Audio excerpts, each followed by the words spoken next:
Today we're going to read The Complete Adventures of Curious George. Book 1, Curious George. This is George. He lives in Africa. He was a good little monkey and always was very curious. One day George saw a man. He had on a large yellow straw hat. The man saw George too. What a nice little monkey, he thought.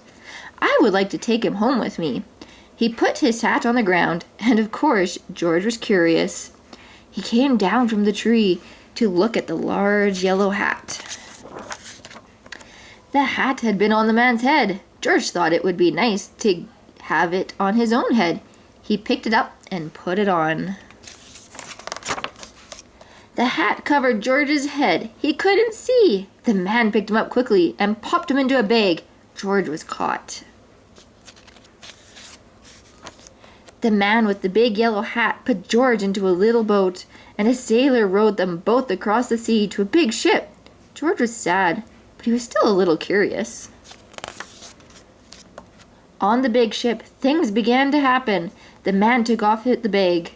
George sat on a little stool, and the man said, "George, I'm going to take you to a big zoo in the big city. You will like it there. Now run along and play, but don't get into trouble." George promised to be good, but it is easy for little monkeys to forget. On deck he found some seagulls. He wondered how they could fly. He was very curious. Finally, he had to try. It looked easy, but... oh, what happened? First this, and then this. "Where is George?" The sailors looked and looked. At last they saw him struggling in the water and almost all tired out. "Man overboard!" the sailors cried as they threw him a life belt. George caught it and held on. At last he was safe on board. After that, George was more careful to be a good monkey until at last the long trip was over. George said goodbye to the kind sailors, and then he and the man with the yellow hat walked off the ship on to the shore and onto the city to the man's house. After a good meal and a good pipe, George felt very tired. He crawled into bed and fell asleep at once. The next morning, the man telephoned the zoo. George watched him. He was fascinated. Then the man went away. George was curious. He wanted to telephone too. 1, 2, 3, 4, 5, 6, 7. What fun! Ding-a-ling-a-ling. George had telephoned the fire station.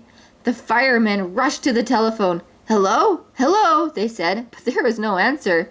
Then they looked for the signal on the big map that showed where the telephone had come from. They didn't know it was George. They thought it was a real fire. "Hurry, hurry, hurry!" The firemen jumped onto the fire engines and onto the hook and ladders. Ding dong, ding dong. Everyone hurried out of the way. "Hurry, hurry, hurry!"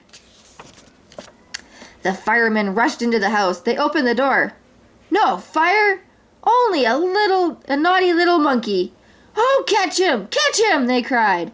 George tried to run away. He almost did, but he got caught in the telephone wire, and a thin fireman caught one arm, and a fat fireman caught the other. "You fooled the fire department," they said. "We will have to shut you up, where you can't do any more harm." They took him away and shut him in prison. George wanted to get out. He climbed up to the window and tried to try the bars. Just then the watchman came in.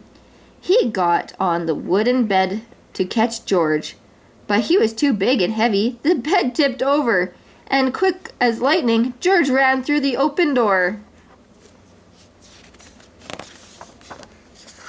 He hurried through the building and out on the roof, and then he was lucky to be a monkey and walked on the telephone wires. quickly and quietly over the guard's head. George walked away.